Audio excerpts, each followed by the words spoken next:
The more you begin to investigate what we think we understand, where we came from, what we think we're doing, the more you begin to see we've been lied to. We've been lied to by every institution. What makes you think for 1 minute that the religious institution is the only one that's never been touched? The religious institutions of this world are at the bottom of the dirt. The religious institutions in this world are put there by the same people who gave you your government, your corrupt education, who set up your international banking cartels, because our masters don't give a damn about you or your family. All they care about is what they have always cared about, and that's controlling the whole damn world. We have been misled away from the true and divine presence in the universe that men have called God. I don't know what God is, but I know what He isn't. And unless and until you are prepared to look at the whole truth, and wherever it may go, whoever it may lead to, if you want to look the other way, or if you want to play favorites, then somewhere along the line you're going to find out you're messing with divine justice. The more you educate yourself, the more you understand where things come from, the more obvious things become, and you begin to see lies everywhere. You have to know the truth and seek the truth, and the truth will set you free.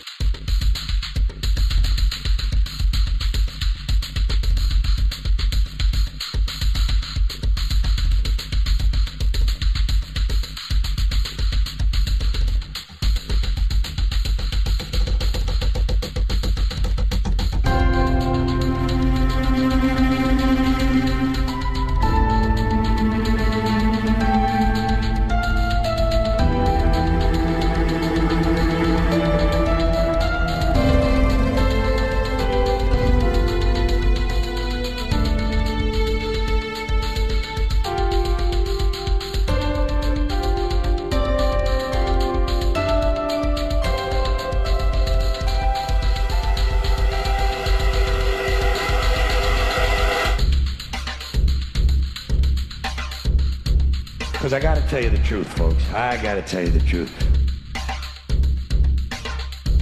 When it comes to bullshit, big time, major league bullshit, you have to stand in awe of the all-time champion of false promises and exaggerated claims, religion. Think about it. Religion has actually convinced people that there's an invisible man living in the sky who watches everything you do every minute of every day. And the invisible man has a special list of 10 things he does not want you to do. And if you do any of these 10 things, he has a special place full of fire and smoke and burning and torture and anguish where he will send you to live and suffer and burn and choke and scream and cry forever and ever till the end of time. But he loves you. He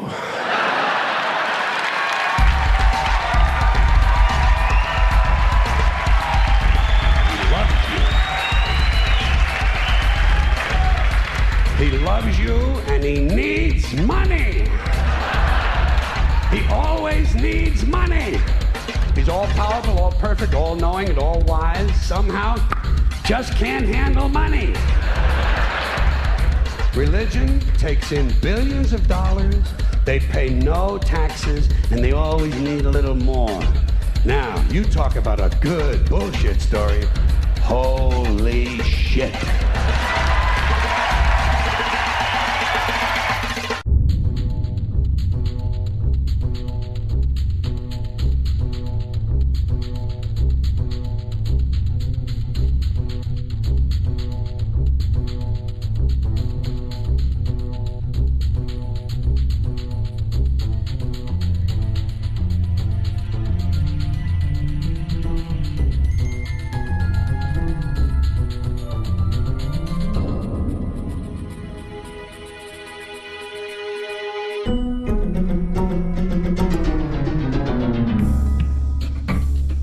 This is the sun. As far back as 10,000 BC, history is abundant with carvings and writings reflecting people's respect and adoration for this object. And it is simple to understand why, as every morning the sun would rise, bringing vision, warmth, and security, saving man from the cold, blind, predator-filled darkness of night. Without it, the cultures understood the crops would not grow and life on the planet would not survive. These realities made the sun the most adorned object of all time. Likewise, they were also very aware of the stars. The tracking of the stars allowed them to recognize and anticipate events which occurred over long periods of time, such as eclipses and full moons. They in turn cataloged celestial groups into what we know today as constellations. This is the cross of the zodiac, one of the oldest conceptual images in human history. It reflects the sun as it figuratively passes through the 12 major constellations over the course of a year. It also reflects the 12 months of the year, the 4 seasons, and the solstices and equinoxes. The term zodiac relates to the fact that constellations were anthropomorphized or personified as figures or animals. In other words, the early civilizations did not just follow the sun and stars, they personified them with elaborate myths involving their movements and relationships. The sun, with its life-giving and saving qualities, was personified as a representative of the unseen creator or God, God's Son, the light of the world, the savior of humankind. Likewise, the 12 constellations represented places of travel for God's Son, and were identified by names, usually representing elements of nature that happened during that period of time. For example, Aquarius, the water bearer, who brings the spring rains.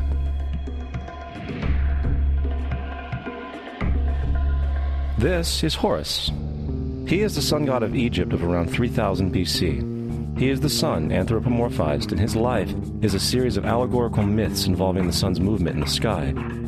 From the ancient hieroglyphics in Egypt, we know much about this solar messiah. For instance, Horus, being the sun or the light, had an enemy known as Set, and Set was the personification of the darkness or night. And, metaphorically speaking, every morning Horus would win the battle against Set, while in the evening Set would conquer Horus and send him into the underworld. It is important to note that dark versus light, or good versus evil, is one of the most ubiquitous mythological dualities ever known, and is still expressed on many levels to this day.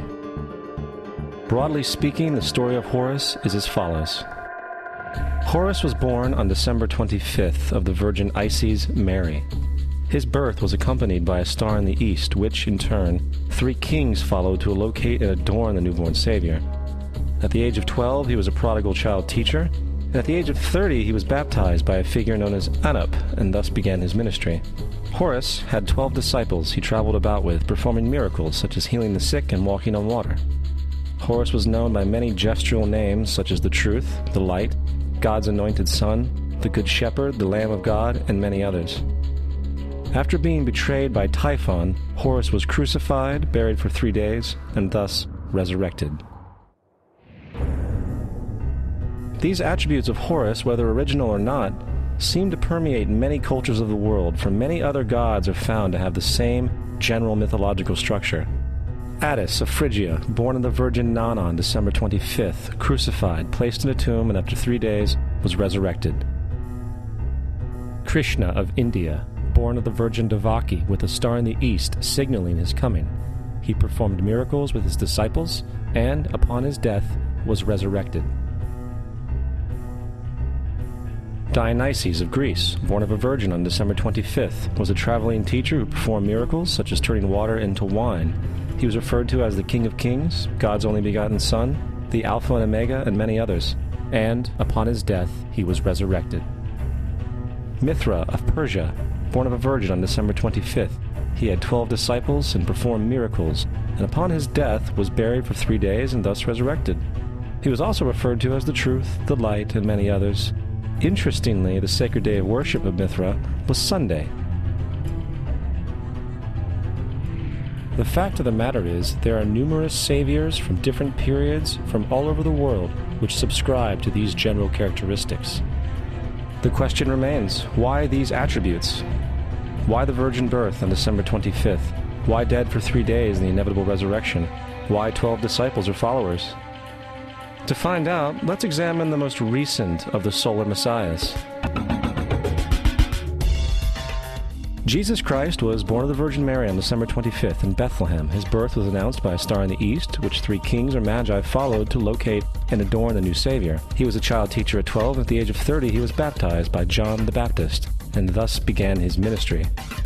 Jesus had 12 disciples, which he traveled about with, performing miracles such as healing the sick, walking on water, raising the dead. He was also known as the King of Kings, the Son of God, the Light of the World, the Alpha and Omega, the Lamb of God, and many, many others. After being betrayed by his disciple Judas and sold for 30 pieces of silver, he was crucified, placed in a tomb, and after 3 days was resurrected and ascended into heaven. First of all, the birth sequence is completely astrological. The star in the east is Sirius, the brightest star in the night sky, which, on December 24th, aligns with the 3 brightest stars in Orion's belt. These 3 bright stars in Orion's belt are called today what they were called in ancient times, the 3 kings. And the 3 kings and the brightest star, Sirius, all point to the place of the sunrise on December 25th. This is why the 3 kings follow the star in the east, in order to locate the sunrise, the birth of the sun.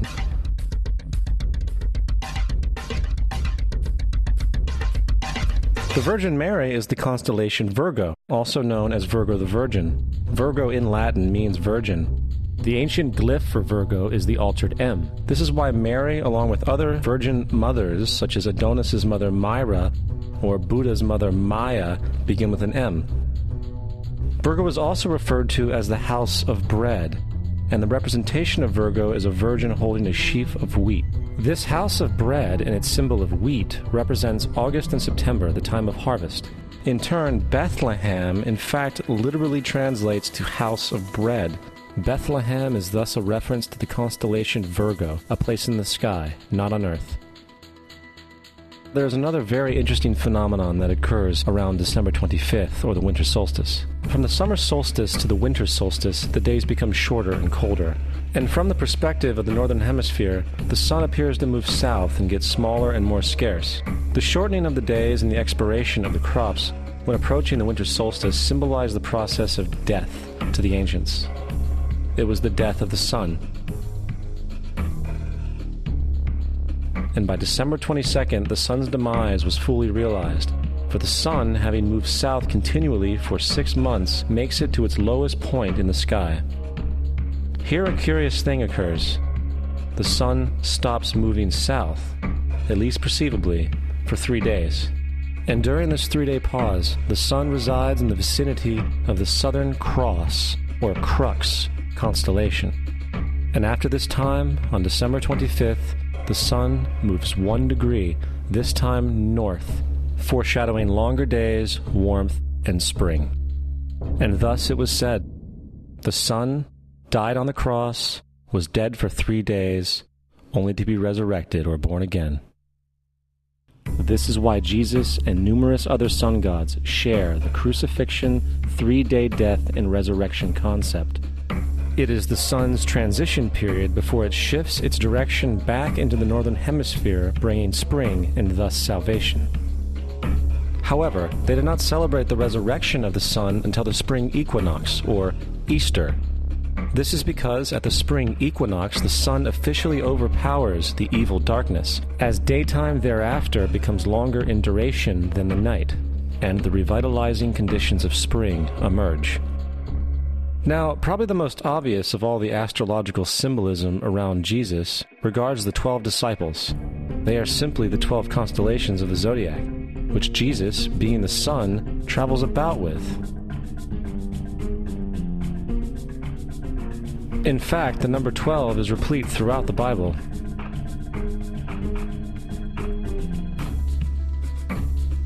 This text has more to do with astrology than anything else.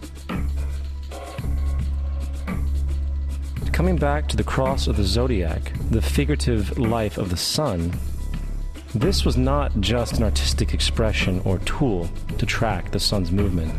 It was also a pagan spiritual symbol, the shorthand of which looked like this. This is not a symbol of Christianity. It is a pagan adaptation of the cross of the zodiac.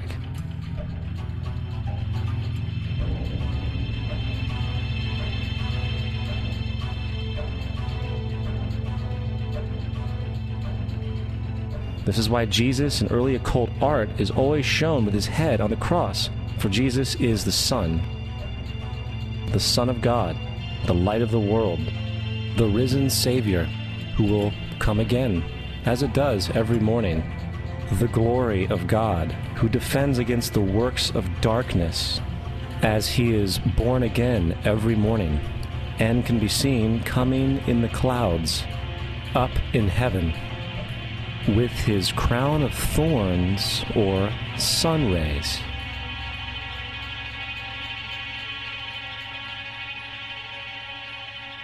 Now, of the many astronomical metaphors in the Bible, one of the most important has to do with the ages. Throughout the scriptures, there are numerous references to the age. In order to understand this, we need to be familiar with a phenomenon known as the precession of the equinoxes. The ancient Egyptians, along with cultures long before them, recognized that approximately every 2150 years, the sunrise on the morning of the spring equinox would occur in a different sign of the zodiac. This has to do with a slow, angular wobble that the Earth maintains as it rotates on its axis. It is called a precession because the constellations go backwards rather than through the normal yearly cycle. The amount of time it takes for the precession to go through all 12 signs is roughly 25,765 years. This is also called the Great Year, and ancient societies were very aware of this, and they referred to each 2150-year period as an age. From 4300 BC to 2150 BC, it was the age of Taurus, the bull. From 2150 BC to 1 AD, it was the age of Aries, the ram. And from 1 AD to 2150 AD, it is the age of Pisces, the age we are still in to this day. And in and around 2150, we will enter the new age, the age of Aquarius. Now, the Bible reflects, broadly speaking, a symbolic movement through 3 ages while foreshadowing a fourth. In the Old Testament, when Moses comes down Mount Sinai with the 10 Commandments, he is very upset to see his people worshiping a golden bull calf. In fact, he shattered the stone tablets and instructed his people to kill each other in order to purify themselves. Most biblical scholars will attribute this anger to the fact that the Israelites were worshiping a false idol or something to that effect. The reality is, the golden bull is Taurus the bull, and Moses represents the new age of Aries the ram. This is why Jews even today still blow the ram's horn. Moses represents the new age of Aries, and upon the new age, everyone must shed the old age. Other deities mark these transitions as well, such as Mithra, a pre-Christian god who kills the bull in the same symbology. Now Jesus is the figure who ushers in the age following Aries, the age of Pisces, or the 2 fish. Fish symbolism is very abundant in the New Testament. Jesus feeds 5,000 people with bread and 2 fish. When he begins his ministry walking along Galilee, he befriends 2 fishermen who follow him. And I think we have all seen the Jesus fish on the back of people's cars. Little do they know what it actually means. It is a pagan astrological symbolism for the sun's kingdom during the age of Pisces. Also, Jesus' assumed birth date is essentially the start of this age. At Luke 22:10, when Jesus is asked by his disciples where the next Passover will be after he is gone, Jesus replies, "Behold, when ye are entered into the city, there shall a man meet you, bearing a pitcher of water. Follow him into the house where he entereth in." This scripture is by far one of the most revealing of all the astrological references. The man bearing the pitcher of water is Aquarius, the water bearer, who is always pictured as a man pouring out a pitcher of water. He represents the age after Pisces, and when the sun, God's Son, leaves the age of Pisces, Jesus, it will go into the house of Aquarius, as Aquarius follows Pisces in the precession of the equinoxes. All Jesus is saying is that after the age of Pisces will come the age of Aquarius.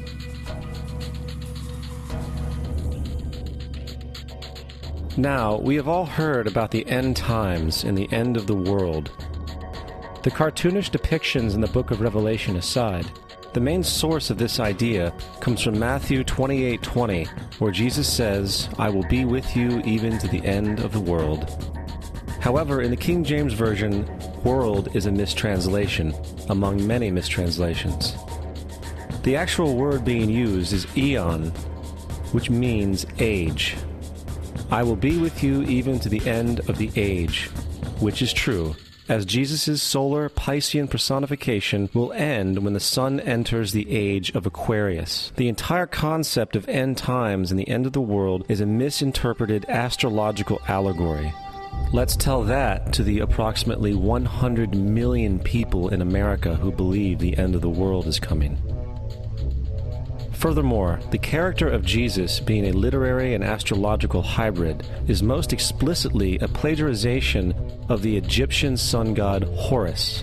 For example, inscribed about 3,500 years ago on the walls at the Temple of Luxor in Egypt are images of the Annunciation, the Immaculate Conception, the birth, and the adoration of Horus.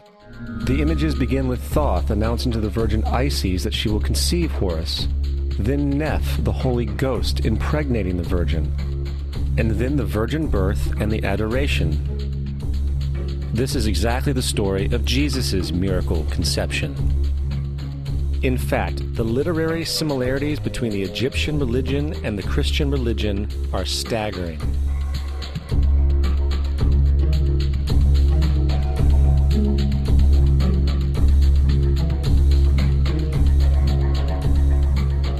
And the plagiarism is continuous. The story of Noah and Noah's Ark is taken directly from tradition. The concept of the Great Flood is ubiquitous throughout the ancient world, with over 200 cited claims in different periods and times. However, one need look no further for a pre-Christian source than the Epic of Gilgamesh, written in 2600 BC. This story talks of a great flood commanded by God, an ark with saved animals upon it, and even the release and return of a dove, all held in common with the biblical story among many other similarities. And then there is the plagiarized story of Moses. Upon Moses' birth, it is said that he was placed in a reed basket and set adrift in a river in order to avoid infanticide. He was later rescued by a daughter of royalty and raised by her as a prince. This baby in a basket story was lifted directly from the myth of Sargon of Akkad of around 2250 BC.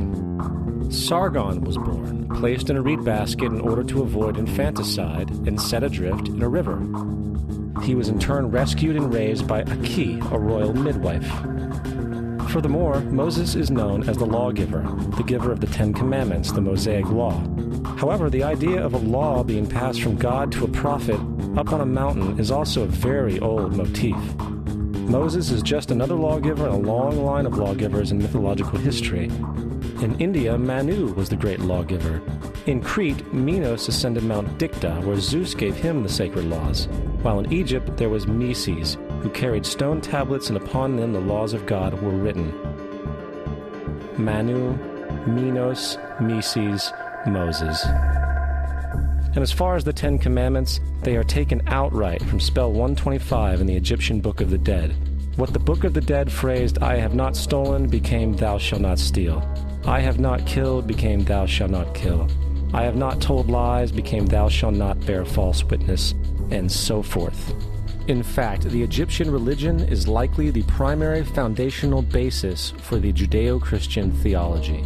Baptism, afterlife, final judgment, virgin birth, death and resurrection, crucifixion, the Ark of the Covenant, circumcision, saviors, Holy Communion, Great Flood, Easter, Christmas, Passover, and many, many more are all attributes of Egyptian ideas long predating Christianity and Judaism. Justin Martyr, one of the first Christian historians and defenders, wrote, "When we say that he, Jesus Christ, our teacher, was produced without sexual union, was crucified and died and rose again and ascended into heaven, we propound nothing different from what you believe regarding those who you esteem sons of Jupiter. In a different writing, Justin Martyr said, he was born of a virgin, except this in common with what you believe of Perseus. It's obvious that Justin and other early Christians knew how similar Christianity was to the pagan religions. However, Justin had a solution. As far as he was concerned, the devil did it. The devil had the foresight to come before Christ and create his characteristics in the pagan world. Fundamentalist Christianity, fascinating. These people actually believe the world is 12,000 years old. Swear to God. I actually asked one of these guys, okay, dinosaur fossils. He says, dinosaur fossils? God put those here to test our faith.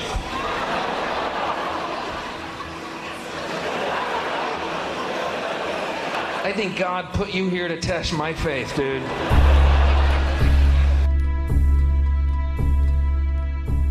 The Bible is nothing more than an astrotheological literary hybrid, just like nearly all religious myths before it.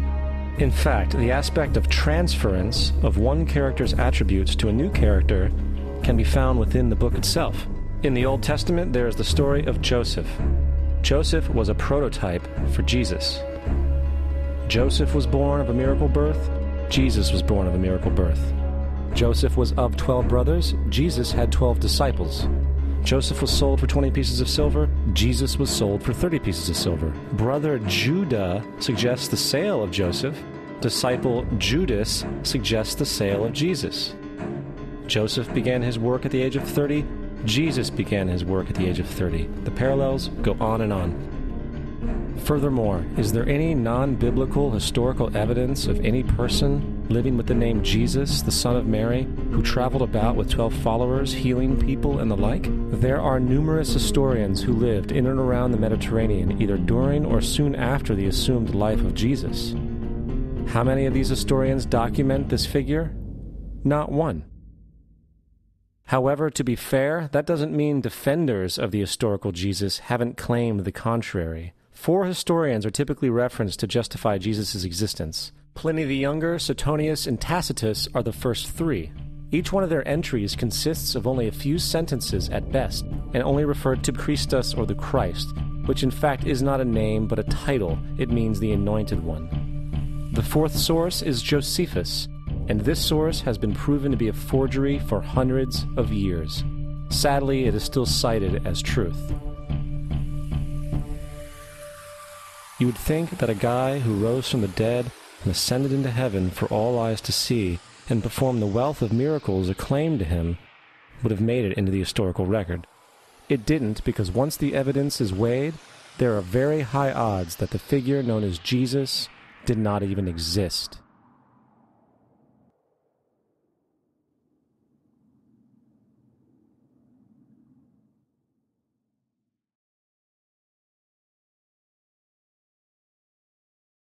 We don't want to be unkind, but we want to be factual.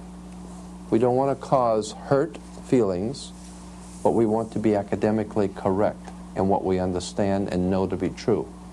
Christianity just is not based on truth. We find that Christianity was in fact nothing more than a Roman story, developed politically. The reality is, Jesus was the solar deity of the Gnostic Christian sect, and like all other pagan gods, he was a mythical figure. It was the political establishment that sought to historize the Jesus figure for social control. By 325 AD in Rome, Emperor Constantine convened the Council of Nicaea. It was during this meeting that the politically motivated Christian doctrines were established, and thus began a long history of Christian bloodshed and spiritual fraud. And for the next 1600 years, the Vatican maintained a political stranglehold on all of Europe, leading to such joyous periods as the Dark Ages, along with enlightening events such as the Crusades and the Inquisition.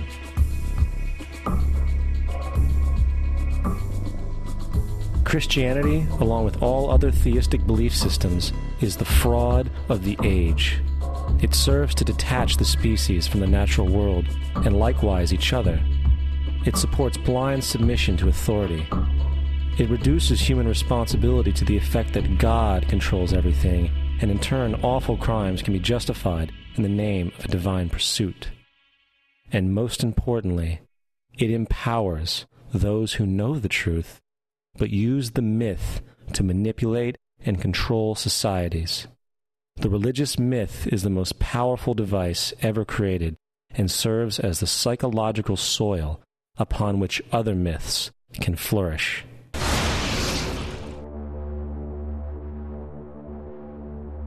A myth is an idea that, while widely believed, is false.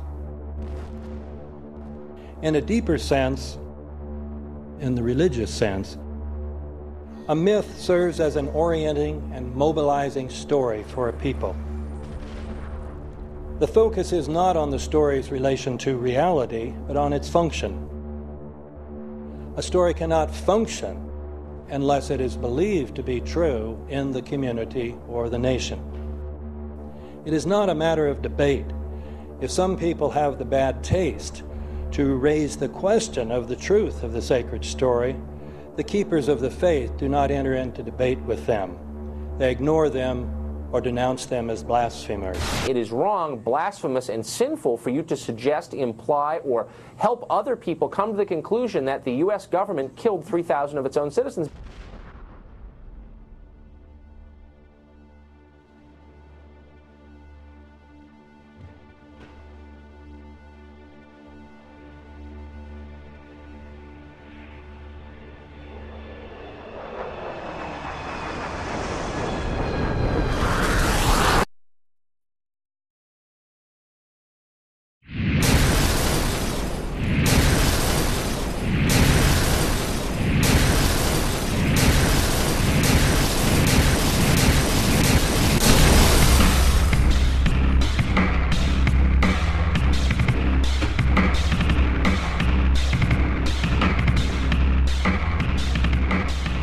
As if a demolition team set off when you see the old demolitions of these old buildings. It looks like one of those scenes of an old building being purposely dynamited and blown up. Anybody who's ever watched a building being demolished on purpose knows that if you're going to do this, you have to get at the under-infrastructure of a building and bring it down.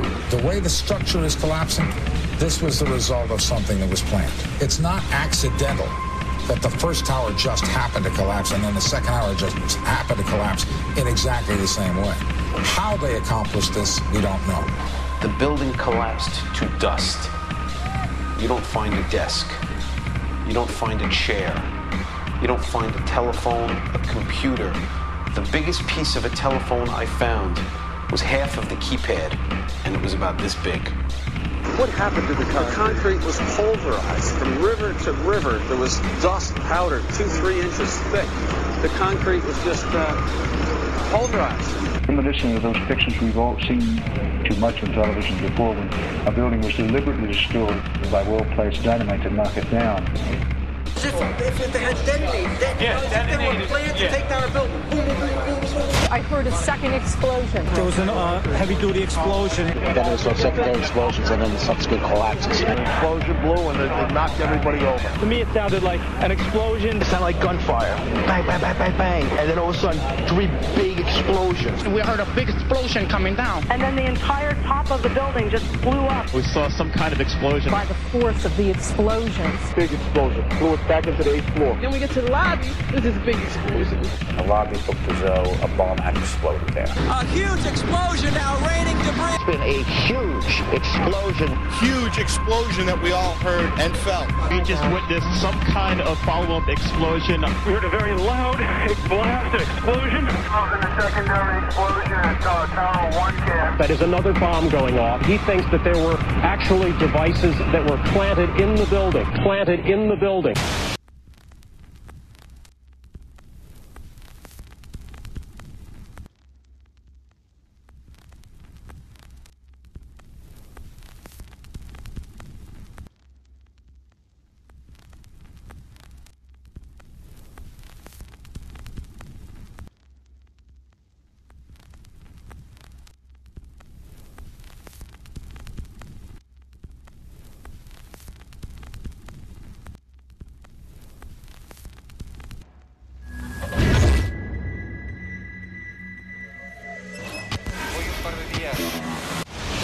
I don't think anybody could have predicted that they would try to use an airplane as a missile, a hijacked airplane as a missile. Nobody in our government, at least, and I don't think the prior government that could envision flying airplanes into buildings. No specific threat involving really domestic operation or involving what happened, obviously, the city's airliner and so forth. There were no warning signs that I'm aware of. USA Today reports that in the 2 years before the attacks on September the 11th, NORAD conducted exercises using hijacked airliners as weapons. And one target was the World Trade Center.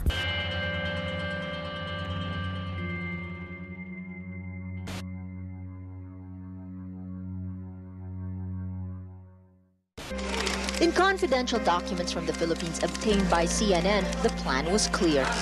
He will board any American commercial aircraft, control its cockpit, and dive it at the CIA headquarters. Other buildings targeted the Pentagon and the World Trade Center. Security in counterterrorism was blinking red, in the words of George Tenet, that the warnings of an imminent attack were so severe that something dramatic should have been done. It was unparalleled. Instead, our president went on a month-long vacation.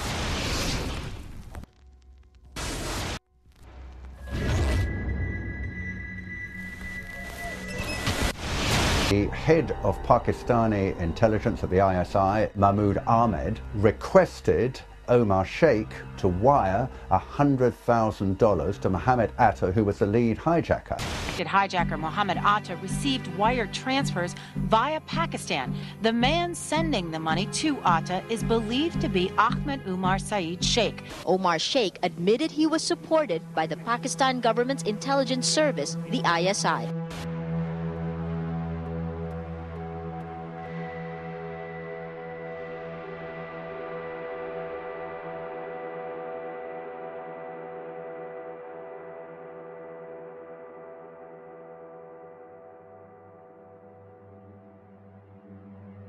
Although we are told that 4 or 5 of the alleged hijackers were on each of the flights. If so, their names should have been on the flight manifests. But the flight manifests that have been released contain neither the names of the alleged hijackers nor any Arab names whatsoever. We know that the men who were supposedly the hijackers had their houses, cars, credit cards paid for by the U.S. government. They were, in truth, agents. Evidence was also apparently planted. The passport of one of the hijackers on Flight 11 was allegedly found in the rubble. Goes through the fireball, through the side of the plane, and comes down to the ground unscathed. But something happened. For 6 months, they reported they had this passport. Boy, we've got it. We've got the proof. And then the guy stood up and was alive. Several of these 19 men are still alive.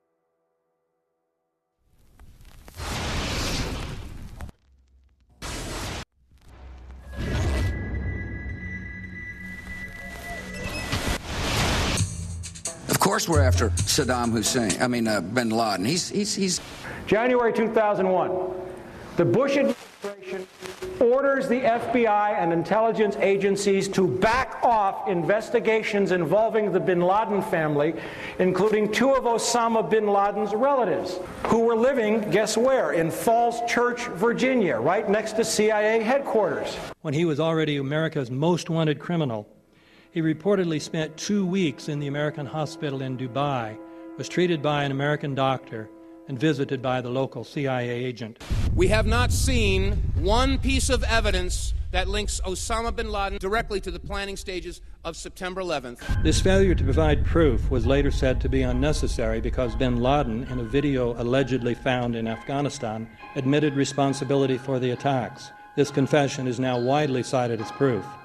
But the man in this video has darker skin, fuller cheeks, and a broader nose than the Osama bin Laden of all other videos. We again seem to have planted evidence. In 1976, Osama's older brother Salim bin Laden hired a man in Texas by the name of Jim Bath to handle all the investments in the United States for the bin Laden family. Jim Bath also happens to be a personal, almost lifelong friend and former Air National Guard pilot with George W. Bush. The connections between the Bushes and the bin Ladens become much more clear when George Herbert Walker Bush made trips to Saudi Arabia in 1998 and 2000 to meet with the bin Laden family on behalf of a company called the Carlyle Group.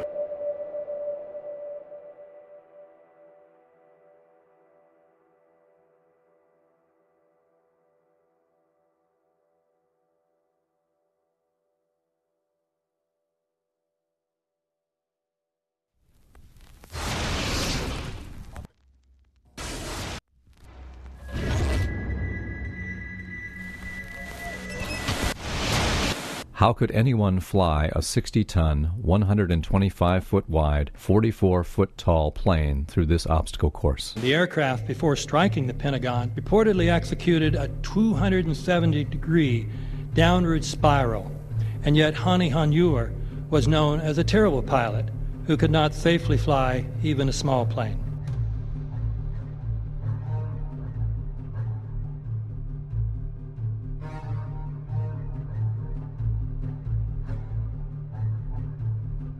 No seats, no luggage, no bodies. Nothing but bricks and limestone. The official explanation is that the intense heat from the jet fuel vaporized the entire plane. Flight 77 had 2 Rolls-Royce engines made of steel and titanium alloy and weigh 6 tons each. It is scientifically impossible, but 12 tons of steel and titanium was vaporized by jet fuel. We're also told that the bodies were able to be identified either by their fingerprints or by the DNA. So what kind of fire can vaporize aluminum and tempered steel and yet leave human bodies intact? From my close-up inspection, there's no evidence of a plane having crashed anywhere near the Pentagon. And as I said, the only pieces left that you can see are small enough that you could pick up in your hand. Shortly after the strike, government agents picked up debris and carried it off. The entire lawn was covered with dirt and gravel, so that any remaining forensic evidence was literally covered up. The videos from security cameras, which would show what really hit the Pentagon, were immediately confiscated by agents of the FBI, and the Department of Justice has to this day refused to release them. If these videos would prove that the Pentagon was really hit by a 757, most of us would assume the government would release them.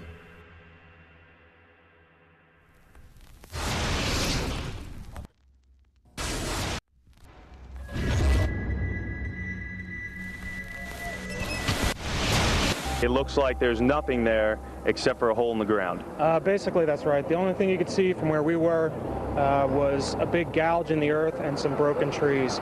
We could see some people walking around in the area, but from where we could see, there wasn't much left. Any large pieces of debris at all? No, there was nothing that you could distinguish that a plane had crashed there.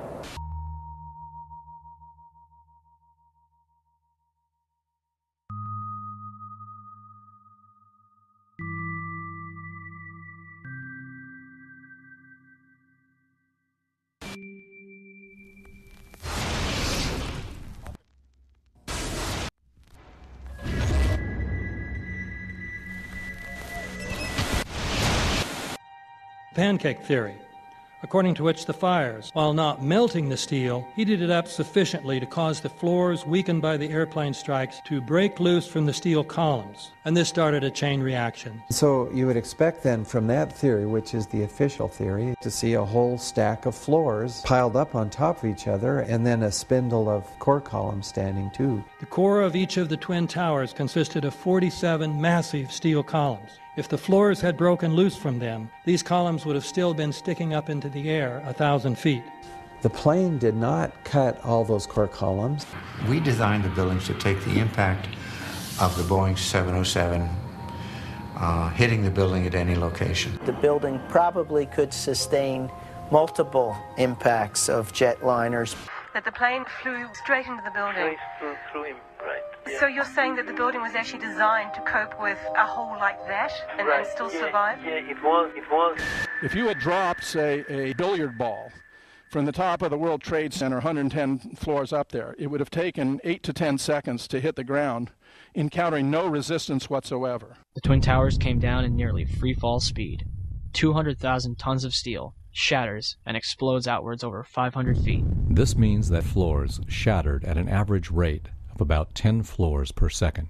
There is no scenario for a pancake effect of buildings falling that allows them to fall at the rate of free fall. Now what can do that? What can move mass out of the way? Explosives.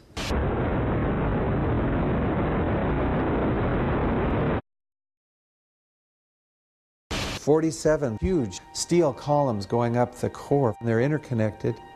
How do you get them to fail simultaneously so the core disappears? It looks like those core columns were cut. The way we do this is by cutting the beam at an angle.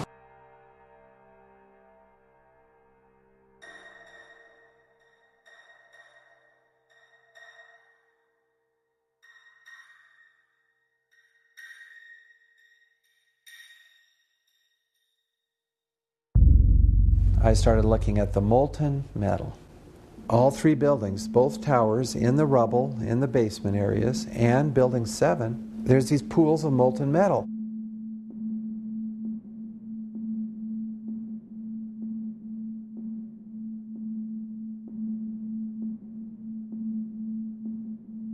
You'd get down below and you'd see molten steel running down the channel rails, like you're in a foundry. Like lava. The molten steel was found 3, 4, and 5 weeks later, when the rubble was being removed. He said that molten steel was also found underneath World Trade Center 7. So I'm looking through the official reports. What do they say about the molten metal? They say nothing. Now, wait a minute. This is important evidence. So where'd that come from? Thermite is so hot that it'll just cut through steel, through structural steel, for example, like a knife through butter. The products are molten iron and aluminum oxide, which goes off primarily as a dust. You know those enormous dust clouds? You can imagine when you assemble these chemicals on a large scale.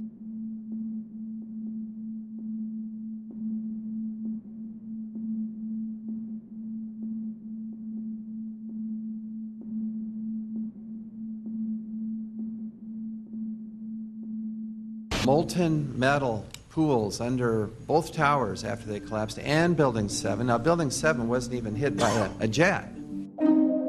Part of the problem is that most people simply don't know much about Building 7 due to the extraordinary secrecy surrounding this collapse. And this was a 47-story skyscraper. This building fell at 5:25. It was not hit by a plane. This building had fires on only 2 or 3 floors. And it was brought down by what we know was a controlled demolition. Demolitions, they look just like that. You know, a kink in the middle, and then that building just comes straight down, almost at free fall speed. They first blow one of the central columns so the building falls in on itself. Building 7 had a classic crimp or wedge. Its central column was blown out first, so it didn't structurally damage buildings just a few feet away from it.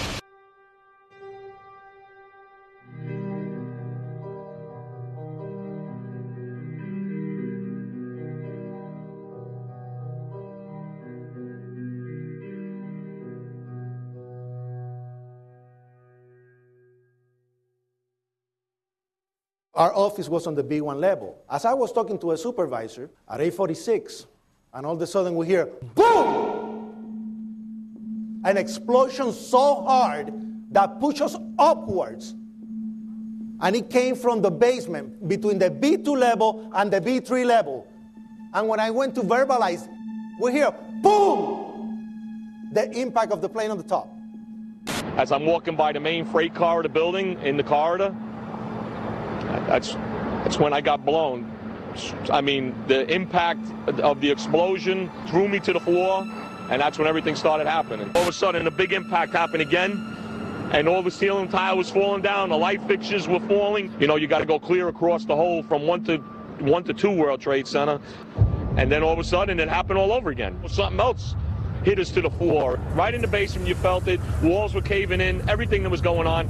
I mean, I know of people that got killed in the basement. I know of people that got broken legs in the basement. People that got reconstructive surgery because the walls hit them in the face.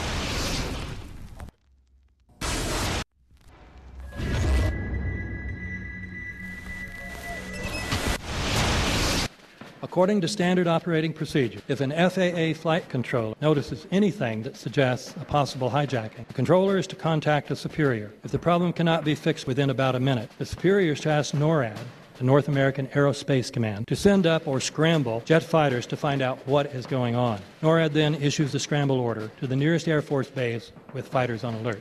But although interceptions usually occur within 10 or so minutes, in this case, 80 or so minutes had elapsed before fighters were even airborne.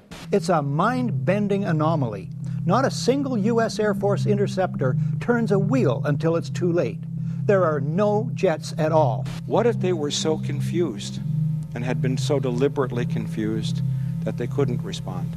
The reason that they didn't know where to go was because a number of conflicting and overlapping war game exercises were taking place. It involved the insertion of false radar blips onto radar screens in the Northeast Air Defense Sector. Center Team U, we have a problem here. We have a hijacked aircraft headed towards New York. We need someone to scramble some F-16s or something up there to help us out. Is this real world or exercise? Is this real world or exercise? There was another exercise, Vigilant Warrior, which was, in fact, according to a NORAD source, a live-fly hijack drill being conducted at the same time. With only 8 available fighter aircraft, and they have to be dispatched in pairs, they were dealing with as many as 22 possible hijacks on the day of 9/11, and they couldn't separate the war game exercises from the actual hijacks.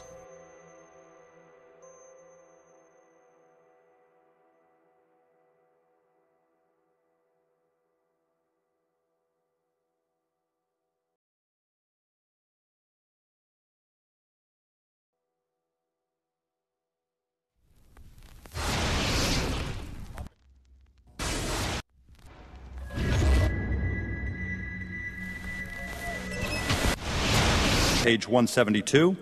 The U.S. government has not been able to determine the origin of the money used for the 9/11 attacks. Ultimately, the question is of little practical significance.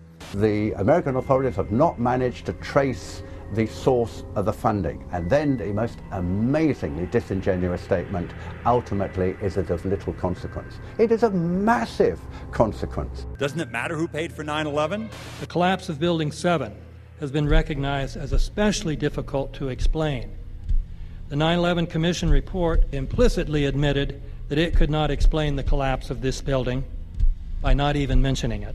President, why are you and the Vice President insisting on appearing together before the 9/11 Commission? Because the 9/11 Commission wants to ask us questions. That's why we're meeting, and I look forward to meeting with them and answering their questions. Why you're appearing together rather than separately, which was their request? Because it's a good chance for both of us to answer questions that the 9/11 Commission is looking forward to asking us, and I'm looking forward to answering them. Let's see. Do you think they should be able to stand up and speak their own words? They should go under oath. They should be, yeah. In public.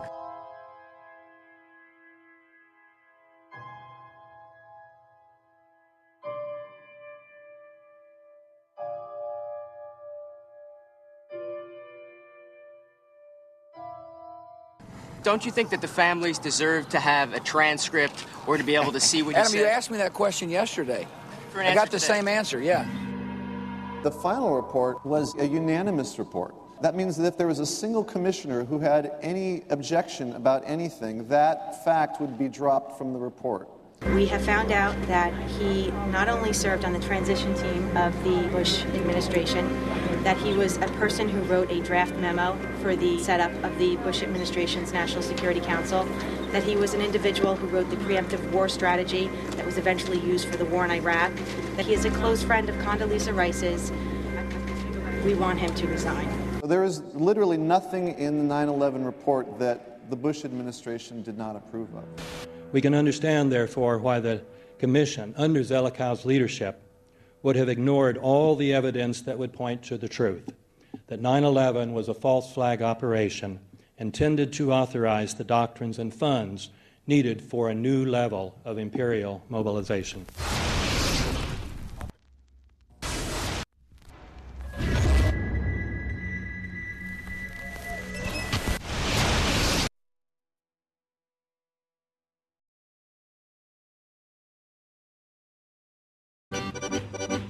armed with knives, armed with chemical, biological, nuclear weapons. Fanatics, terrorists, September 11th. September 11th, killers, September 11th, terrorists. Terrorists of Al-Qaeda, terrorists, nuclear weapons, terrorists. 9/11, terror, terrorist, evil. September 11th, September 11th. The terrorists, war and danger. September 11th, terrorism, global terrorism, terrorism, terrorists. Terrorists, terrorists, terrorists, terrorists, the terror. Terrorists, terrorist, terrorism. September 11th, global terrorism, terrorist, terrorism. September 11th, world terrorism, terrorism. September 11th, global terrorism. September the 11th, terror. Weapons of mass destruction. September the 11th, terrorists. The evil terrorists, no.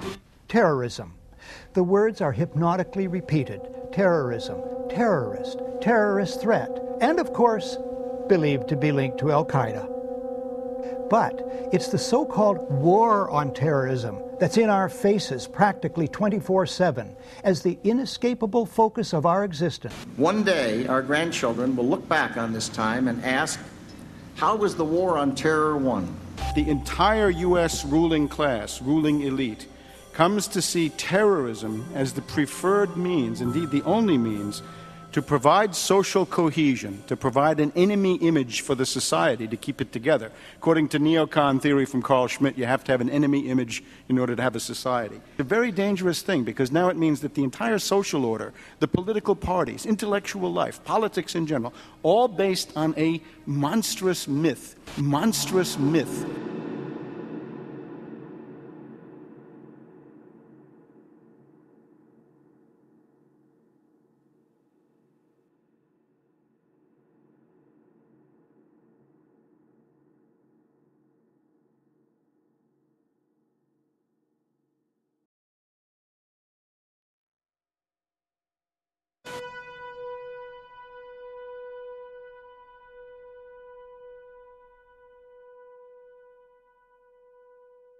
Look, the CIA has done in this country, what they've done to us is unbelievable. Look at the terrorist acts that have occurred. The CIA behind most, if not all of them. We had the Marine barracks. We had our embassy in Kenya. We had Pan Am 103. We had the USS Cole. We had Oklahoma City. We had the World Trade Center in 1993. That helped the terrorists blow up the World Trade Center the first time. They built the bomb. They got the driver's license. The informant, the FBI informant, a fellow named Salam, a 43-year-old former Egyptian army officer, he was given the assignment to put the bomb together. And he went to his supervisor, his FBI supervisor, and said, we're going to put a dummy bomb in here, right? And the FBI supervisor said, no, we're going to put a real bomb. The FBI actually carried out the attack on the World Trade Center in 1993. They actually hired Ahmad Salam and paid him $1 million and gave him real explosives, a detonator, and told him to build a bomb and to give it to the foolish people that he was controlling to allow them to attack the World Trade Center complex. Unfortunately for them, there were only 6 people killed, not enough to pass the legislation. So what happened is 2 years later, April 19, 1995, down comes Oklahoma City Murrah building, 168 people killed. 1 year later, the anti-terrorism legislation that takes away many of our constitutional rights and civil liberties is passed.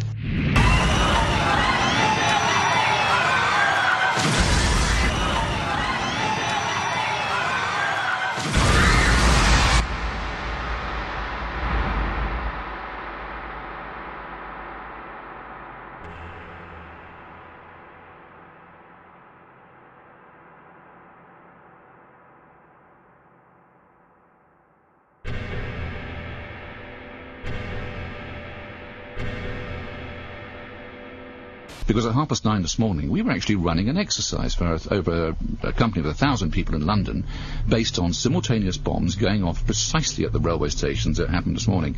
So I still have the hairs on the back of my neck standing upright. To get this quite straight, you were running an exercise to see how you would cope with this, and it happened while you were running the exercise? Precisely.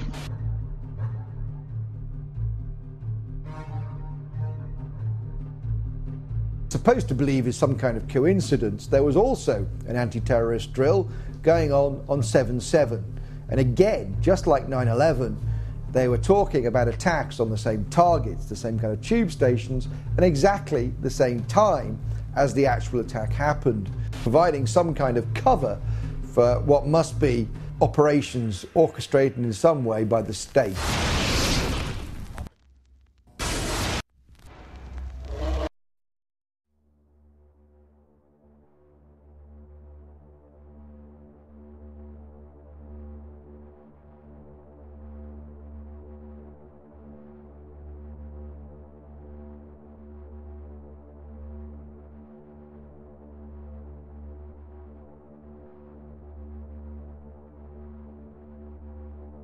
I am absolutely appalled at how much people in this country do not think.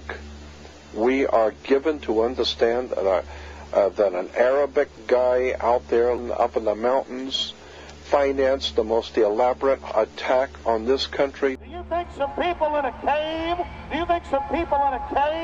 were able to have NORAD stand down? Do you think that people in a cave were able to have all of this happen? And when I think about how many Americans were killed in New York City, and believing as I do that this thing was a setup job, this is a textbook operation that Nazis used, and they've used it over and over again. America has been suckered in one more time. I don't have to tell you things are bad. Everybody knows things are bad. The dollar buys a nickel's worth. Banks are going bust. Shopkeepers keep a gun under the counter. Punks are running wild in the street. There's nobody anywhere who seems to know what to do, and there's no end to it. We know the air is unfit to breathe, and our food is unfit to eat. We sit watching our TVs while some local newscaster tells us that today we had 15 homicides and 63 violent crimes, as if that's the way it's supposed to be. We know things are bad, worse than bad. They're crazy. It's like everything everywhere is going crazy, so we don't go out anymore. We sit in the house, and slowly the world we're living in is getting smaller, and all we say is, please, at least leave us alone in our living rooms. Let me have my toaster and my TV and my steel-belted radios, and I won't say anything. Just leave us alone. Well, I'm not going to leave you alone. I want you to get mad. I don't want you to protest. I don't want you to riot. I don't want you to write to your congressmen because I wouldn't know what to tell you to write. I don't know what to do about the depression and the inflation and the Russians and the crime in the street. All I know is that first, you've got to get mad. You've got to say, I'm a human being. God damn it. My life has value.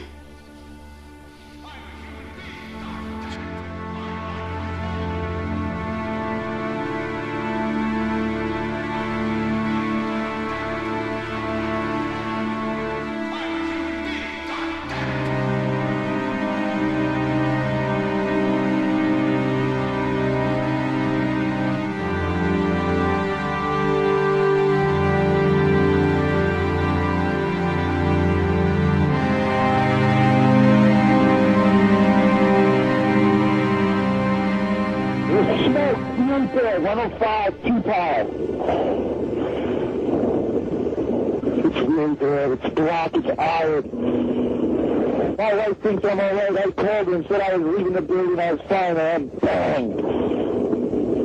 It's the three of us, 2 broken windows. Oh, God!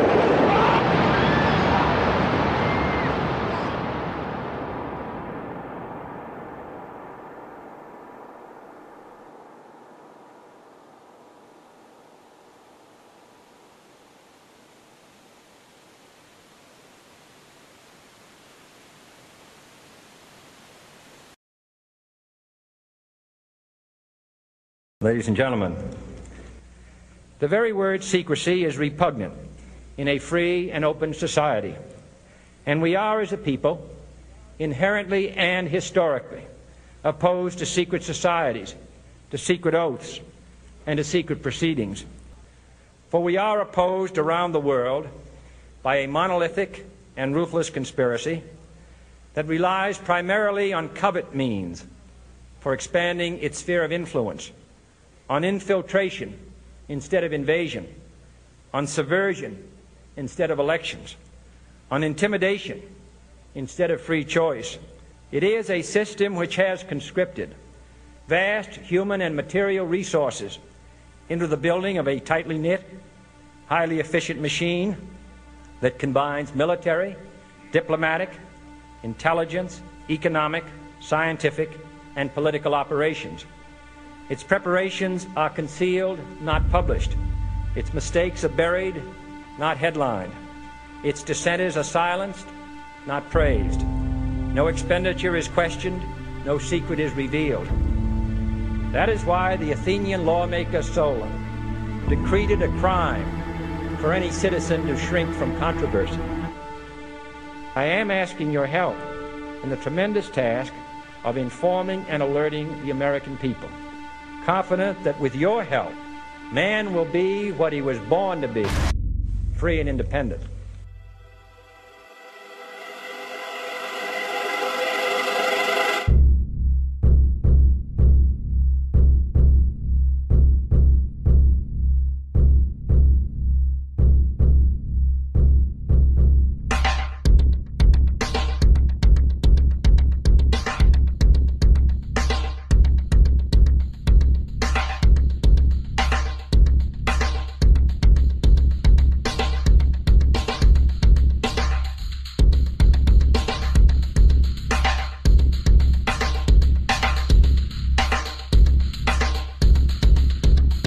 (1775), the American Revolutionary War began as the American colonies sought to detach from England and its oppressive monarchy. Though many reasons are cited for the revolution, one in particular sticks out as the prime cause: that King George III of England outlawed the interest-free, independent currency the colonies were producing and using for themselves, in turn forcing them to borrow money from the Central Bank of England at interest, immediately putting the colonies into debt. And, as Benjamin Franklin later wrote, the refusal of King George III to allow the colonies to operate an honest money system which freed the ordinary man from the clutches of the money manipulators was probably the prime cause of the Revolution. In 1783, America won its independence from England. However, its battle against the central bank concept and the corrupt, greed-filled men associated with it had just begun. So what is a central bank? A central bank is an institution that produces the currency of an entire nation. Based on historical precedent, two specific powers are inherent in central banking practice: the control of interest rates and the control of the money supply, or inflation. The central bank does not simply supply a government's economy with money, it loans it to them at interest. Then, through the use of increasing and decreasing the supply of money, the central bank regulates the value of the currency being issued. It is critical to understand that the entire structure of this system can only produce one thing in the long run: debt. It doesn't take a lot of ingenuity to figure this scam out. For every single dollar produced by the central bank is loaned at interest. That means every single dollar produced is actually the dollar plus a certain percent of debt based on that dollar. And since the central bank has the monopoly over the production of the currency for the entire country, and they loan each dollar out with immediate debt attached to it, where does the money to pay for the debt come from? It can only come from the central bank again, which means the central bank has to perpetually increase its money supply to temporarily cover the outstanding debt created, which in turn, since that new money is loaned out at interest as well, creates even more debt. The end result of this system without fail is slavery, for it is impossible for the government and thus the public to ever come out of the self-generating debt. The founding fathers of this country were well aware of this.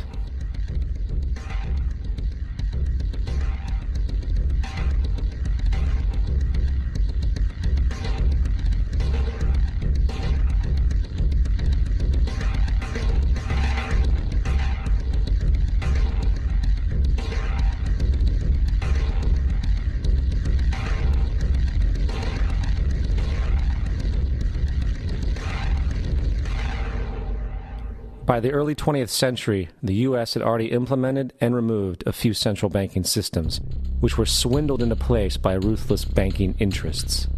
At this time, the dominant families in the banking and business world were the Rockefellers, the Morgans, the Warburgs, the Rothschilds. And in the early 1900s, they sought to push once again legislation to create another central bank. However, they knew the government and public were very weary of such an institution, so they needed to create an incident to affect public opinion.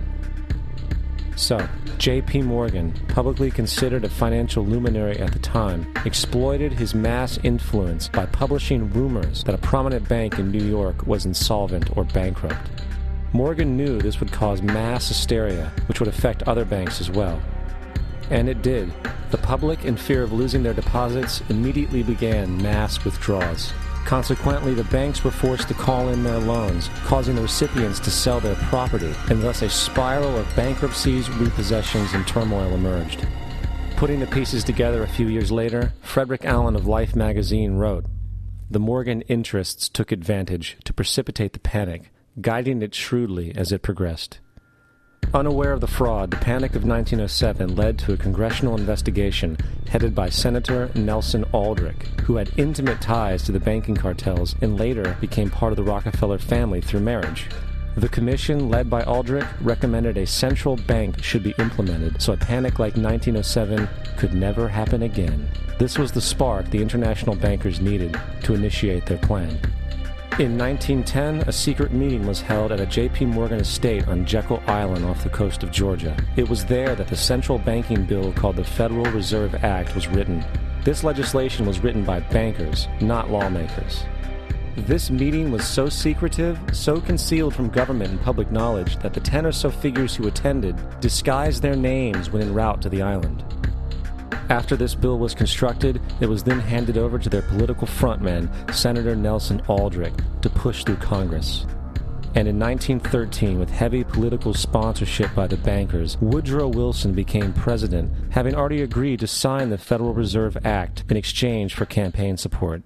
And 2 days before Christmas, when most of Congress was at home with their families, the Federal Reserve Act was voted in, and Wilson in turn made it law. Years later, Woodrow Wilson wrote, in regret,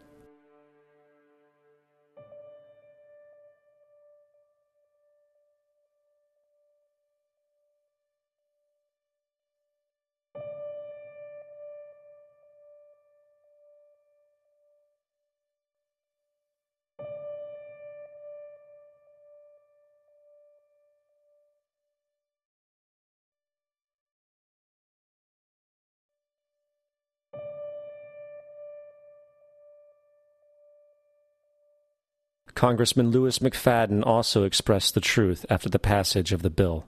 A world banking system was being set up here, a superstate controlled by international bankers, acting together to enslave the world for their own pleasure. The Fed has usurped the government. Now, the public was told that the Federal Reserve System was an economic stabilizer, and inflation and economic crises were a thing of the past. Well, as history has shown, nothing is further from the truth.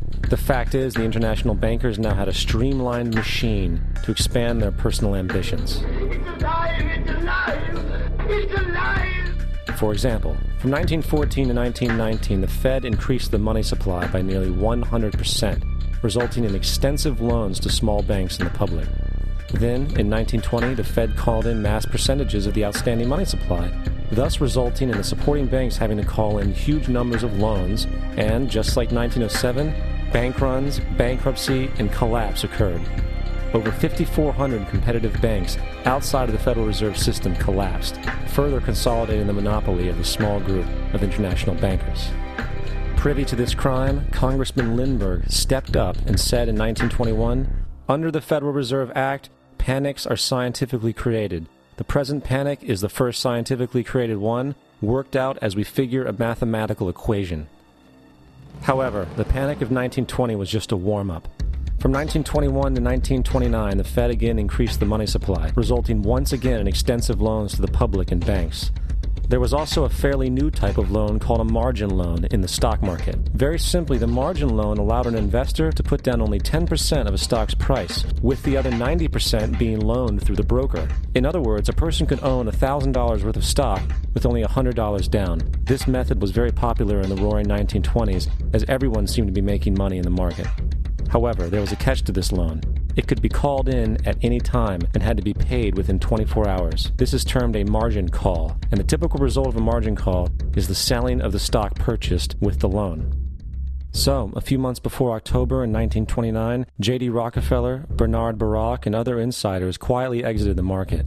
And on October 24th, 1929, the New York financiers who furnished the margin loans started calling them in masse. This sparked an instantaneous, massive sell-off in the market, for everyone had to cover the margin loans. It then triggered mass bank runs for the same reason, in turn collapsing over 16,000 banks, enabling the conspiring international bankers to not only buy up rival banks at a discount, but to also buy up whole corporations at pennies on the dollar. It was the greatest robbery in American history. But that didn't stop there. Rather than expanding the money supply in order to recover from this economic collapse, the Fed actually contracted it, fueling one of the largest depressions in history. Once again outraged, Congressman Louis McFadden, a longtime opponent of the banking cartels, began bringing impeachment proceedings against the Federal Reserve Board, saying of the crash and depression, it was a carefully contrived occurrence. International bankers sought to bring about a condition of despair so that they might emerge the rulers of us all. Not surprisingly, and after 2 previous assassination attempts, McFadden was poisoned at a banquet before he could push for the impeachment.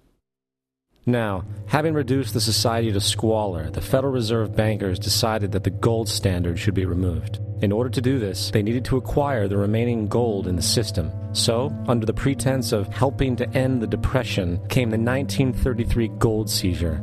Under the threat of imprisonment for 10 years, everyone in America was required to turn in all gold bullion to the Treasury, essentially robbing the public of what little wealth they had left. And at the end of 1933, the gold standard was abolished. If you look at a dollar bill from before 1933, it says it is redeemable in gold. You look at a dollar bill today, it says it is legal tender, which means it is backed by absolutely nothing. It is worthless paper. The only thing that gives our money value is how much of it is in circulation. Therefore, the power to regulate the money supply is also the power to regulate its value, which is also the power to bring entire economies and societies to its knees.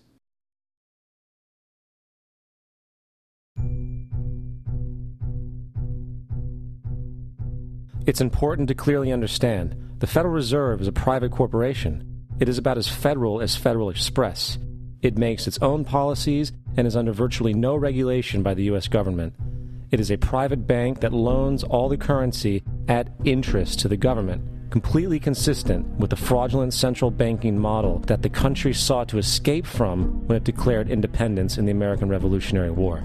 Now, going back to 1913, the Federal Reserve Act was not the only unconstitutional bill pushed through Congress. They also pushed the federal income tax.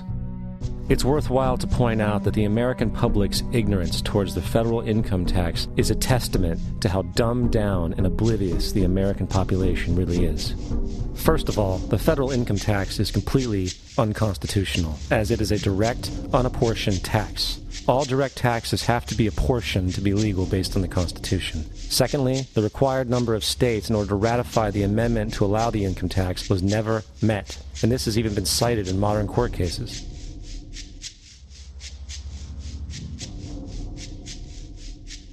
Third, at the present day, roughly 35% of the average worker's income is taken from them via this tax. That means you work 4 months out of the year to fulfill this tax obligation. And guess where that money goes? It goes to pay the interest on the currency being produced by the fraudulent Federal Reserve Bank, a system that does not have to exist at all. The money you make working 4 months out of the year goes almost literally into the pockets of the international bankers who own the private Federal Reserve Bank. And fourth, even with the fraudulent government claim as to the legality of the income tax, there is literally no statute, no law in existence that requires you to pay this tax, period. I really expected that, of course, there's a law that you can point to in the law book, the code, that requires you to file a tax return. Of course there is. I was at that point where I couldn't find the statute that clearly made a person liable. At least not me and most people I know, and I had no choice in my mind except to resign. Based on the research that I did throughout the year 2000 and that I'm still doing, I have not found that law. I've asked Congress, we've asked a lot of people in the IRS commissioners, helpers. They can't answer, because if they answer, the American people are going to know that this whole thing is a fraud. I haven't filed an federal income tax return since I left. I have not filed a tax return since 1999. The income tax is nothing less than the enslavement of the entire country. Now, the control of the economy and the perpetual robbery of wealth is only one side of the Rubik's Cube the bankers hold in their hands. The next tool for profit and control is war. Since the inception of the Federal Reserve in 1913, a number of large and small wars have commenced. The three most pronounced were World War I, World War II, and Vietnam. World War I. In 1914, European wars broke out centered around England and Germany. The American public wanted nothing to do with the war. In turn, President Woodrow Wilson publicly declared neutrality. However, under the surface, the U.S. administration was looking for any excuse it could find to enter it. In a noted observation by Secretary of State William Jennings, the large banking interests were deeply interested in the World War because of the wide opportunities for large profits. It's important to understand that the most lucrative thing that can happen for the international bankers is war, for it forces the country to borrow even more money from the Federal Reserve Bank at interest. Woodrow Wilson's top advisor and mentor was Colonel Edward House, a man with intimate connections with the international bankers who wanted in the war. In a documented conversation between Colonel House, Wilson's advisor, and Sir Edward Grey, the Foreign Secretary of England, regarding how to get America into the war, Grey inquired, "What will Americans do if Germans sink an ocean liner with American passengers on board?"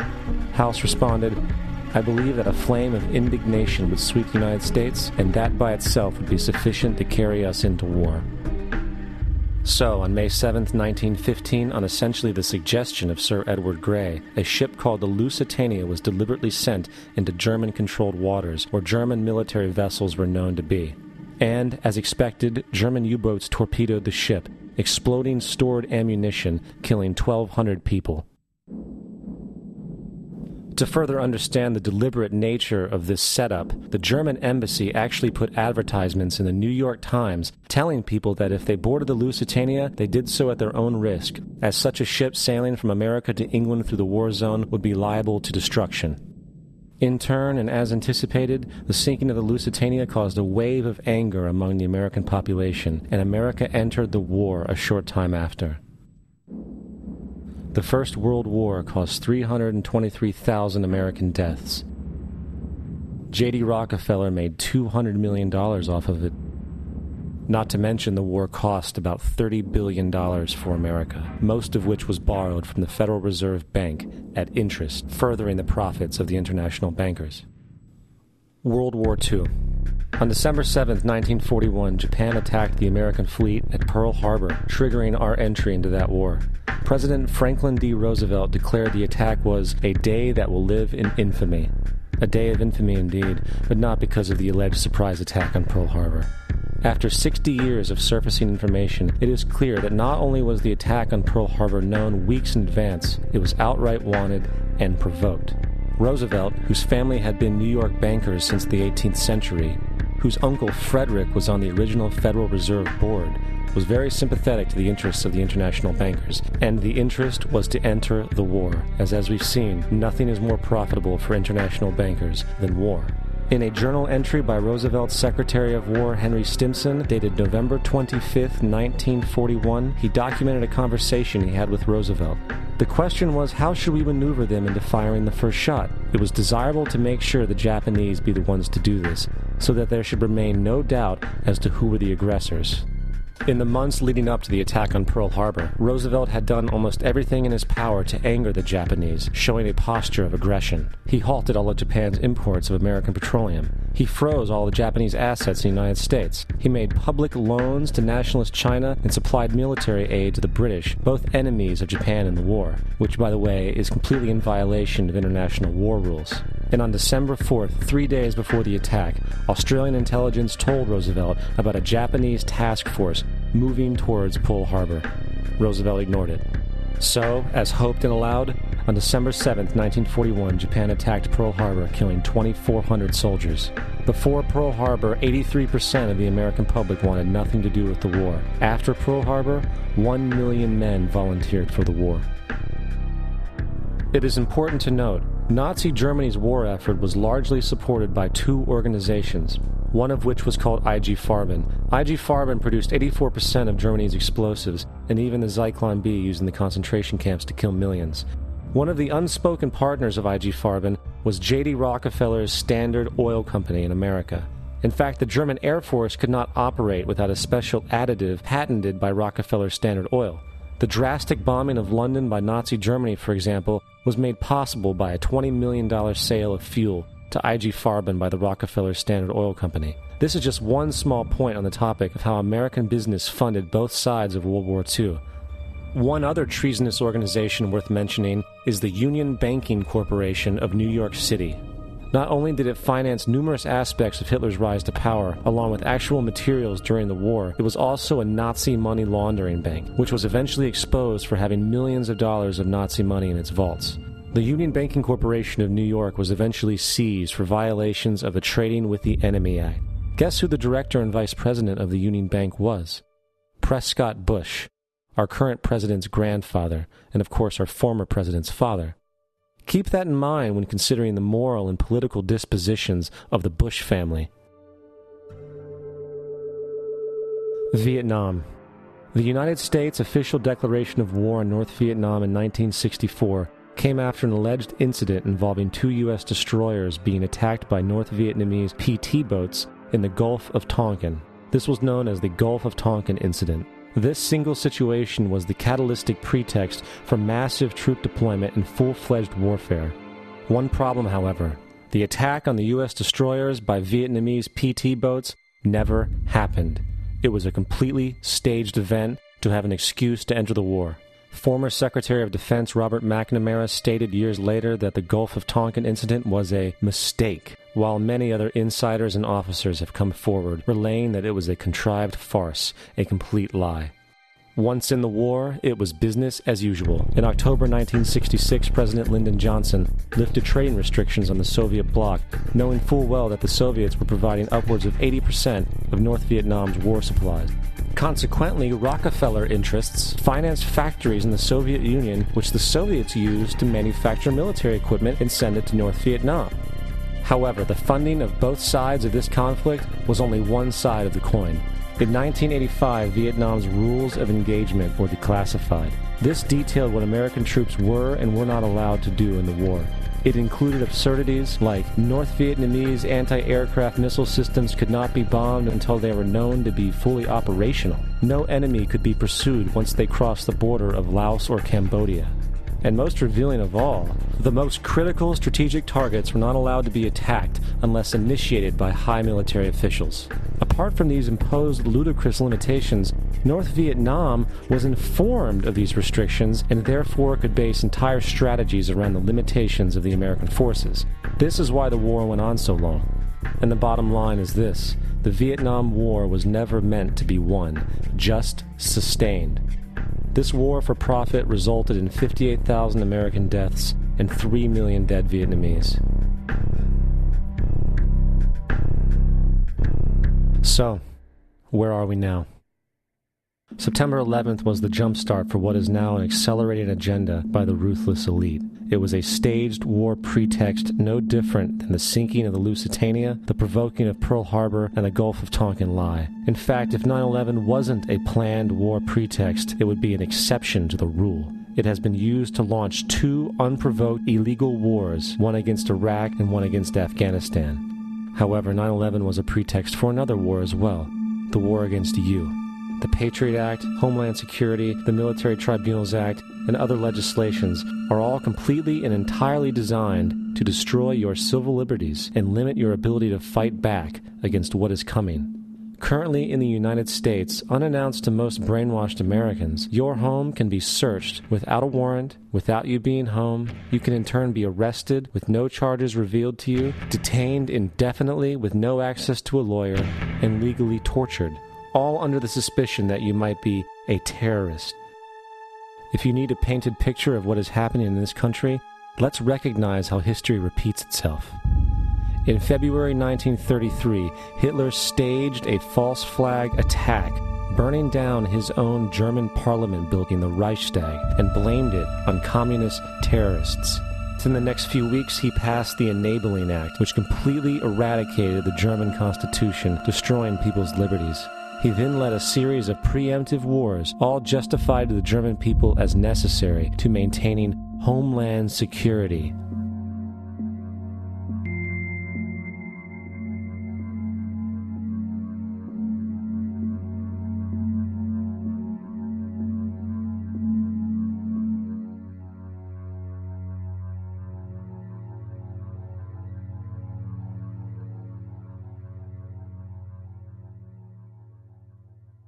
Am Schicksal des Kommunismus und der sich mit ihm verbrüdernden anderen Organisationen ändert dies nichts. Our enemy is a radical network of terrorists and every government that supports them. It's time to wake up. The people in power go out of their way to make sure that you are perpetually misled and manipulated. The majority's perception of reality, especially in the political arena, is not their own. It is shrewdly imposed upon them without them even knowing it. For example, the public at large actually believes the invasion of Iraq is going badly, as sectarian violence doesn't seem to stop. What the public fails to see is that the destabilization of Iraq is exactly what the people behind the government want.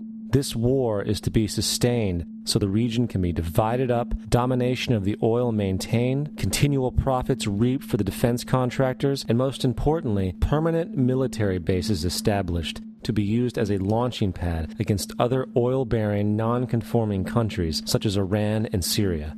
For further implication that the civil war and destabilization is purely intentional, in 2005, 2 elite British SAS officers were arrested by Iraqi police after being caught driving around in their car shooting at civilians while dressed up as Arabs. After being arrested and taken to a jail in Basra, the British Army immediately requested the release of these men. When the Basra government refused, British tanks came in and physically broke out the men from the Basra prison. If you wish to destroy an area, how do you do it? Well, there are 2 ways. You can go in there and bomb it and so forth, but that is not very efficient. What you do is you try to get the people in that area to kill each other and to destroy their own territory, their own farms. And that's what's been done in that area. The way in which you destroy an opponent is get him to destroy himself by dividing his ranks against one another. Then you feed both sides. You have agents feeding both sides, inflaming both sides. And they kill each other off. And it's time that some of us woke up to this reality to understand that people who try to maintain empires and create empires do it by manipulating the people they're trying to conquer. You might want to ask yourself why the entire culture is utterly saturated with mass media entertainment from all sides, while the educational system in America continues its stupefying downward slide since the U.S. government decided to take over and subsidize the public school system. What your government pays for, it gets. When we understand that, then we look at government-financed institutions of education and see the kind of students and the kind of education that's being turned out by these government-financed schools. Logic will tell you that if what is being turned out in those schools was not in accord with what the state and the federal government wanted, then it would change it. The bottom line is that the government is getting what they have ordered. They do not want your children to be educated. They do not want you to think too much. That is why our country and our world has become so proliferated with entertainments, mass media, television shows, amusement parks, drugs, alcohol, and every kind of entertainment to keep the human mind entertained, so that you don't get in the way of important people by doing too much thinking. You had better wake up and understand that there are people who are guiding your life and you don't even know it. We're in a lot of trouble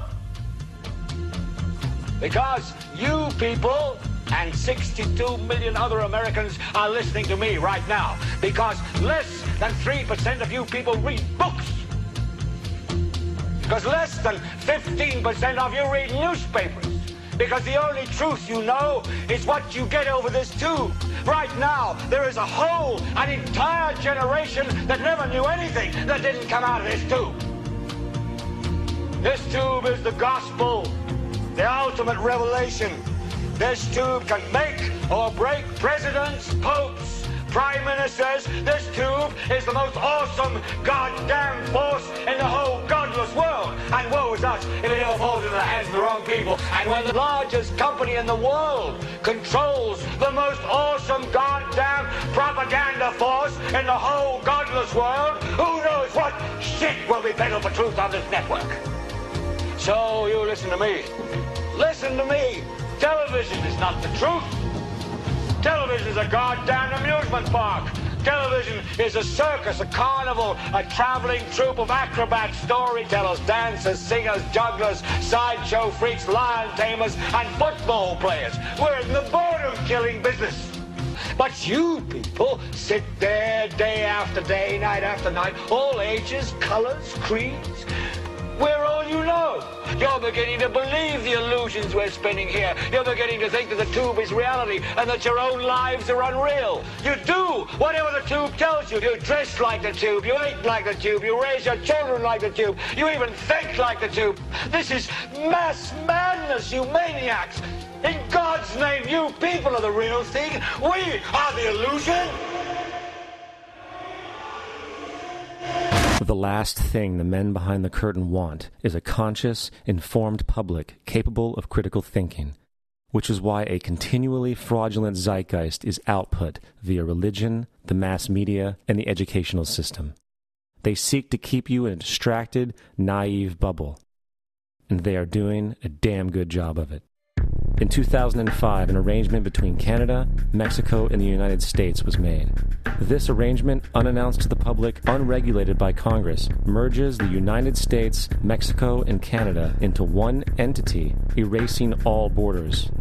It's called the North American Union, and you might want to ask yourself why you've never heard of this. In fact, there is only one mainstream reporter who has actually heard of and has had the courage to cover this issue.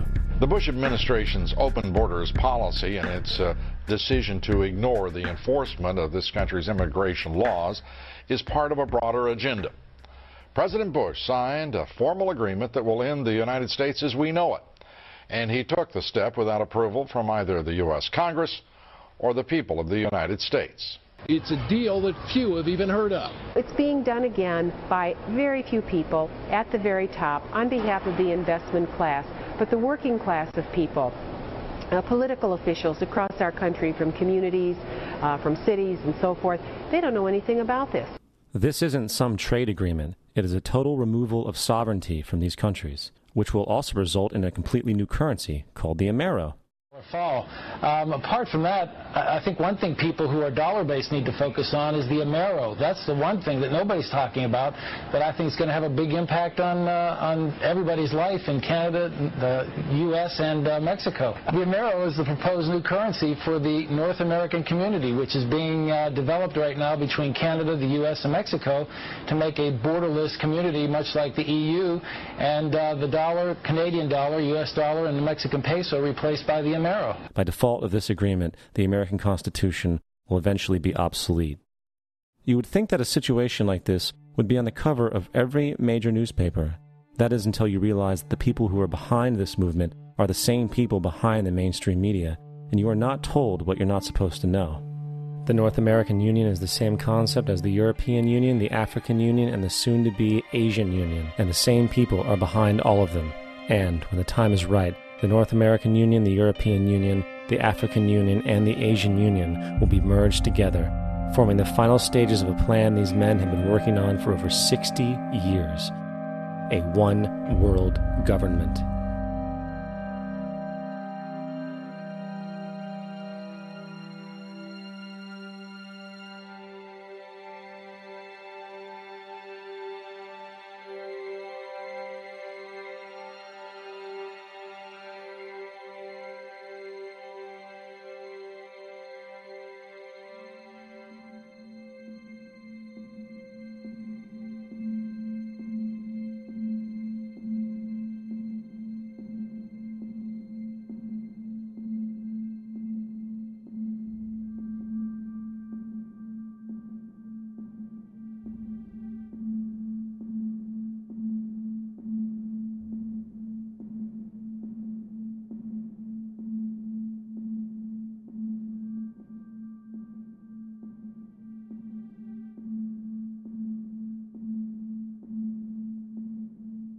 One bank, one army, one center of power. And if we have learned anything from history, it is that power corrupts, and absolute power corrupts absolutely. This is Aaron Russo, a filmmaker and former politician. To his left is Nicholas Rockefeller of the infamous Rockefeller banking and business dynasty. After maintaining a close friendship with Nicholas Rockefeller, Aaron eventually ended the relationship, appalled by what he had learned about the Rockefellers and their ambitions. I got a call one day from an attorney woman I knew, and she said, "Would you like to meet one of the Rockefellers?" I said, "Sure, I'd love to." And we became friends, and he began to divulge a lot of things to me. So he said to me one night, he said that there's going to be an event there, and out of that event, you're going to see we're going to go into Afghanistan, so we can run pipelines from the Caspian Sea. We're going to go into Iraq to take the oil and establish a base in the Middle East, and we're going to go into Venezuela and try and get rid of Chavez. And the first two they've accomplished. Chavez they didn't accomplish. And he said you're going to see guys going into caves looking for looking for people that they're never going to find. You know, he was laughing about the fact that you have this war on terror. There's no real enemy. He's talking about how by having this war on terror, you can never win it because it's an eternal war. And so you can always keep taking people's liberties away. And I said, how are you going to convince people that this war is real? He says, but the media. The media can convince everybody it's real. I mean, you know, it's just that you keep talking about things. You keep saying it over and over and over again, and eventually people believe it. You know, you created the Federal Reserve in 1913 through lies. You create 9/11, which is another lie. Through 9/11, you're fighting a war on terror, and now all of a sudden you go into Iraq, which was another lie, and now they're going to do Iran. You know, and it's all one thing leading to another, leading to another, leading to another. Now, I would say, what are you doing this for? What's the point of this thing? You have all the money in the world you ever want.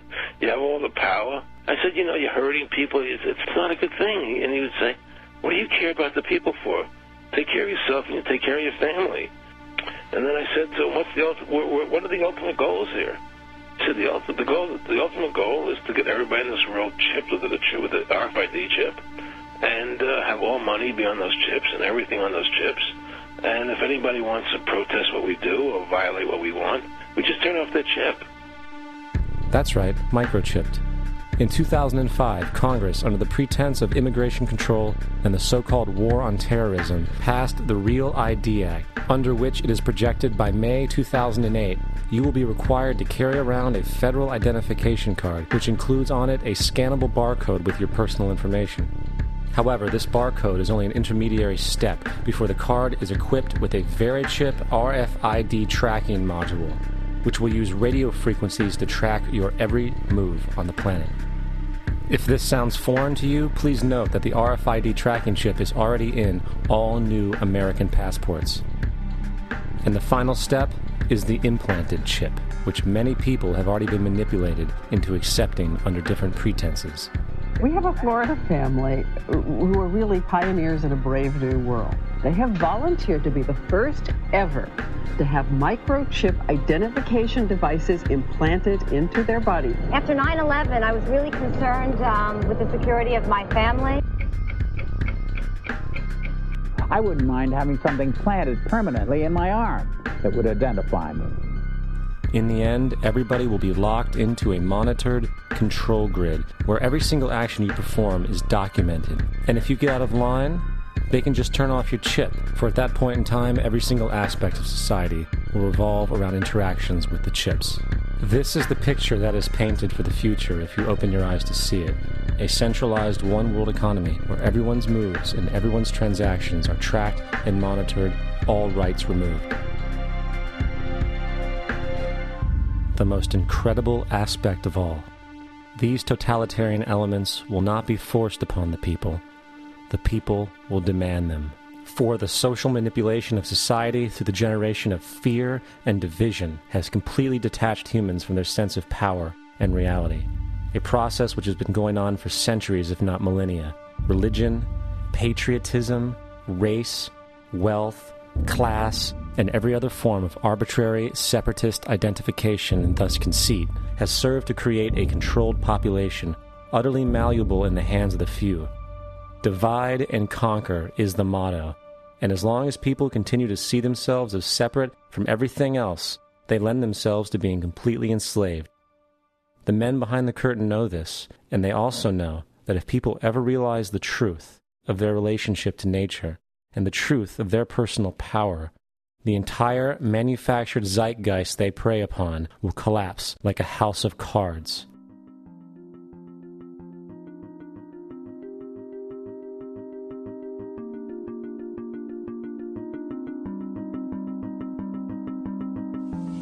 The whole system that we live in drills into us that we're powerless, that we're weak, that our society is evil, that it's crime-ridden, etc., and so forth. It's all a big, fat lie. We are powerful, beautiful, extraordinary. There is no reason why we cannot understand who we truly are, where we are going. There is no reason why the average individual cannot be fully empowered. We are incredibly powerful beings. You know, I think I spent 30 years of my life, in the first 30, trying to become something. I wanted to become good at things. I wanted to become good at tennis. I wanted to become good at school and grades and everything I kind of viewed in that perspective. I'm not okay the way I am, but if I got good at things, I realized that I had the game wrong. The game was to find out what I already was. Find out what I already was.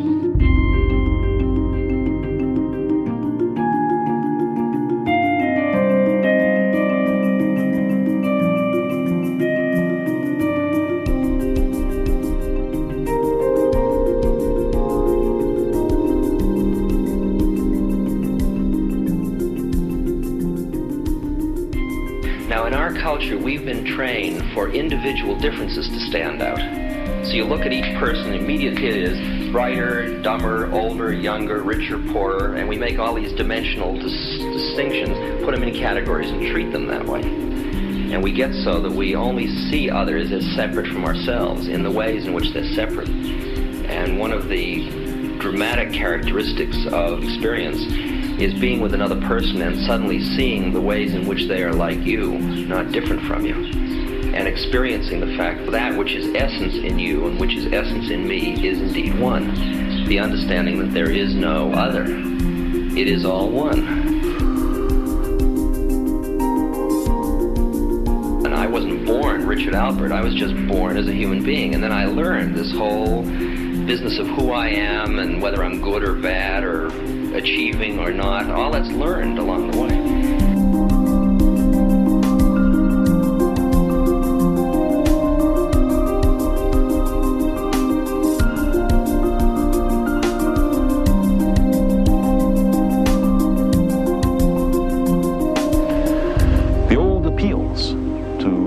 Racial, sexual, and religious chauvinism to rabid nationalist fervor are beginning not to work. A new consciousness is developing which sees the earth as a single organism and recognizes that an organism at war with itself is doomed.